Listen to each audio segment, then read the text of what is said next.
Let's pop the hood. Yeah.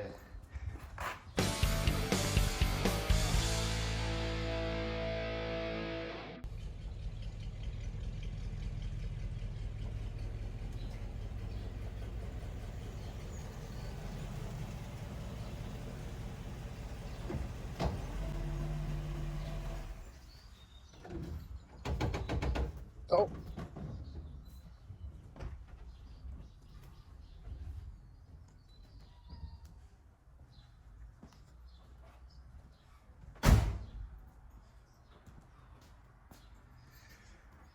It's freaking clean.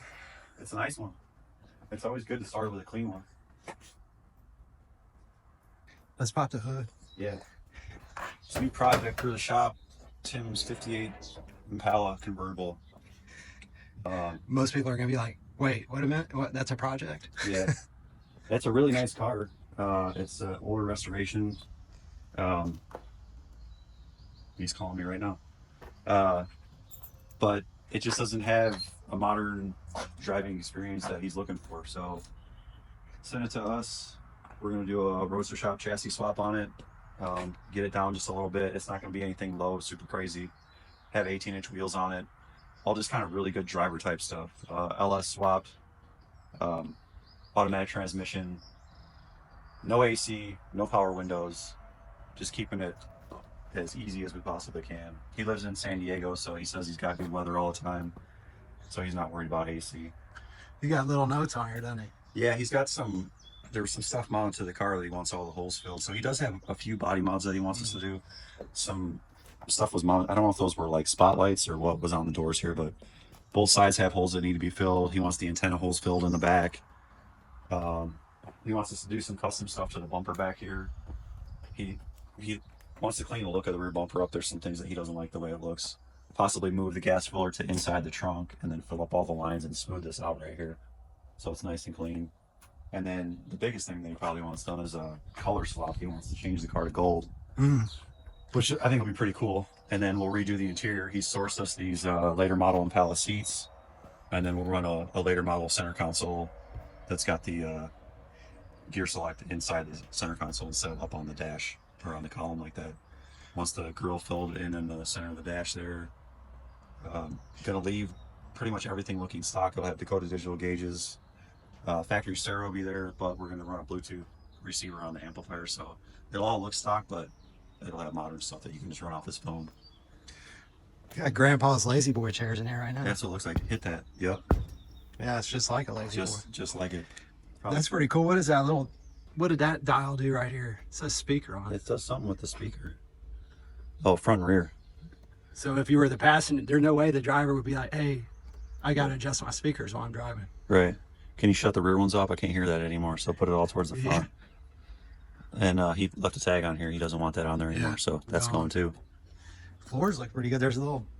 Yeah, he's can got buy there. Documentation he sent us. See that with all of the little the bill notes, everything that it went through in his restoration to this point, which was done, I thought he said like 20 some years ago. Man, it's held up good for 20 years. Yeah, I think the guys did a really good job, judging by the pictures and what you can see that they did. Looks like they did a really good job. I mean, some people would want to keep it just like this, but I think that he just wants it to be the ultimate driver, you know. And with the technology that we have today with chassis and engines and all that stuff, you can make this thing as nice as a new car. So that's why it's here.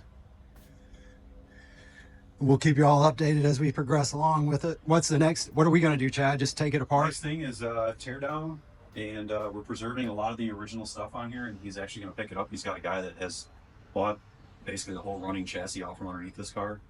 Okay. He restores these cars, and he wanted all that stuff from Tim, and we're just awaiting the arrival of our new chassis, and we'll get that fit. We'll get this fitted to the new chassis. Start filling all the holes in. We got to do exhaust. Basically do all the mechanical fab and wiring and stuff, get it all pre-planned out, and then we'll send it off to paint. Yeah, I mean, all the trim, everything looks good on this. Yeah, it's a really good car to start with. It has all the pieces, everything's in really good shape. You know, you can buy one of these probably for chrome. I mean, all 20 grand. That's a giant mess, but you'll spend thousands of dollars trying to find every part on it. So, what were you saying? This is a 1 year only car, so everything's hard to find on it. 1 year only. So a lot of times when you get into these cars, you know, like the body clips and stuff that hold all the trim on, they're for that year only. I mean, there's things that you can do and use to make up for that, but I mean, a lot of them are fitted to the shape of the trim and hold it on better than the aftermarket stuff Yeah. you get. So the cleaner you can find these and start off with, I think it saves you a lot. Probably doesn't get much better than this. No, it just saves you a lot more money in the end. I mean, where are you gonna track down this right here? Yeah, look at that. You It's don't have not, that. not pitted, nothing. So None of this stuff is pitted. you just can't beat good factory parts.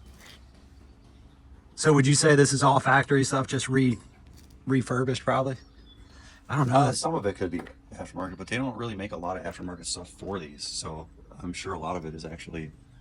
I mean, look at all this stuff. This for sure is. You can tell it's.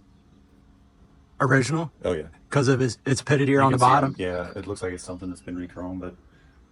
And then usually, like the aftermarket stuff will have the manufacturer stamped in it. China. That's not. I don't believe. Smith's Paint and Restorations. Smith's Paint, okay. Well, so what we got here is another project. We got a 55 Cameo truck here, and we kind of wanted to showcase the truck. There's been a lot of work done to the truck, and now that we're kind of switching everything to YouTube, we're going back and checking out some of the projects, even though we missed a lot of the work. But we thought it'd be cool. We're going to send this truck to Georgia to get paint. We've been having a lot of trouble getting paint work done. So we get the fab work done. We get a lot of these cars that bottleneck in the paint department. So we found a handful of really good painters we like working with. This one's going to go to Derek Smith in Georgia, and Derek does a killer job. He's got one of our Camaros there.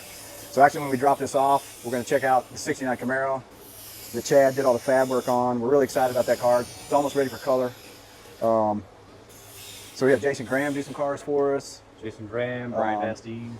Brian Bastine, Donnie at Streamline's got one of ours. Yeah. So we've got like 5 cars out right now getting painted from these really kick-ass painters, and it helps streamline the process. This started out as a long-term project. The guy had a couple different shops, and he lives right down the road from us. He's been on us to take this on, and we finally gave in. So there was just a small handful of things that we went through and tidied up. You can see we went all around the doors and regapped the doors. They were all out of whack. So that's all been done now. So Derek can come in and fine tune all the gaps on the doors. So they'll be perfect all the way around.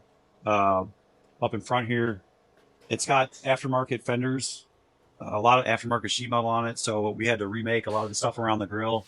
We remade this whole lower valance. If you're familiar with these trucks, there's a lot of like dips right here that go under the grill. We eliminated all that and just made it flat. Tucked the front bumper in. In the engine bay here, we actually had to remount the engine transmission further back because there was no room for a radiator and fans. We had all the stuff, it just wouldn't fit. So we had to remount that engine and transmission and then final mount the radiator. We made air intake tubes. Basically just cleaned up any of the holes and unnecessary stuff under the hood.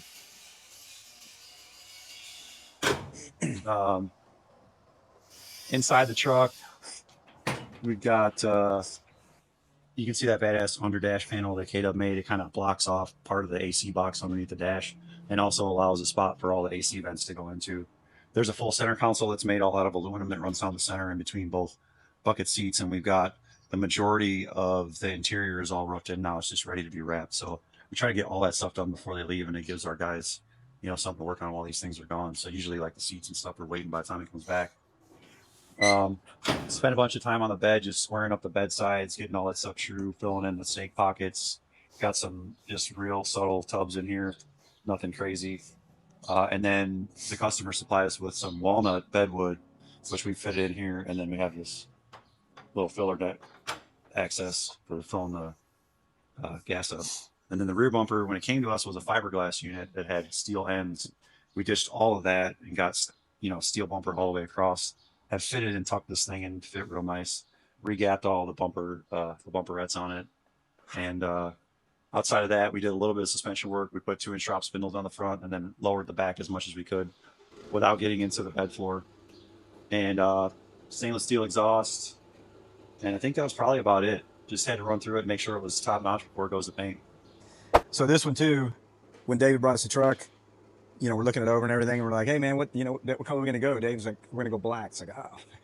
So, you know, you go black, everything's gotta be perfect. I mean, any dark color for that matter really has to be perfect. Even more so. I mean, you really want to make them perfect even with a light color, but black will show everything. And so the truck's gonna go black. I think it's gonna get, you know, good with the bronze Budnick wheels and stuff. But Which those we gotta say, those are like the first set of those made. That's a new wheel, right? oh, that's right. Yeah. So these that's are brand new, designed by Budnick, and doesn't have the center cap on it right now. But man, these wheels are gonna look really killer. As you know, we put the truck together. You'll see in a future video. But you know, I mean, it's well, yeah. So back to that. Really, it really varies. I mean, it can be a year, it can be 6 months, it can be 2 years. You know, this truck Yeah. is pretty decent shape, Yeah.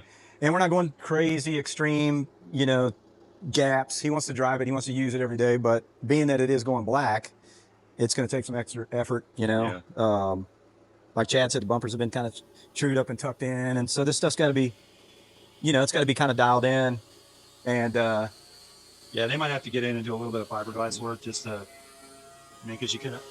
It's going to take longer than 2 hours to get it painted. Yeah, it's not going to be. It's not going to be like Exactly. on TV. that's right. And really, on this truck, most of the body work has been kind of roughed in already.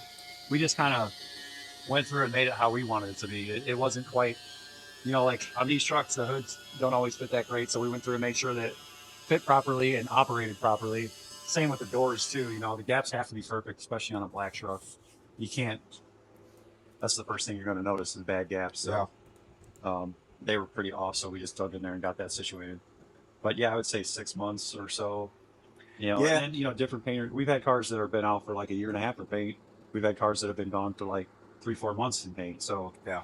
it all depends on what the shop has going on. Some guys are, you know, have multiple cars. Some guys work on one car. That's right. So Some guys got 15 guys working. Some guys only got 3 or 4. You Yeah. know, and this Derek actually, I think he's got one extra guy that works with him, and then his son works with him. His son does killer work, and so they're a small group, but they're kind of one of the guys that are gonna, you know, they're a shop that's gonna focus solely on this thing and not have a bunch of different projects going at the same time. yeah, So they do phenomenal work. We're excited to take the car. we've had this for how long? Probably about 5 months. Since Yeah, about 5, right. 6 months since we took it in. We've Yeah. been working on it for probably 4 of those months, just fine tuning everything. And he's actually started this truck 8 years ago. Yeah. So at this point, it's like we've got this much time and effort into it. You don't want to send it off to a painter and get it back in a month because it's not going to fit what the truck's been built to. So Yeah. really, at this point, it just takes the time to do it right. You don't want to sacrifice it at this point. Plus, too, I'm excited about seeing the Camaro.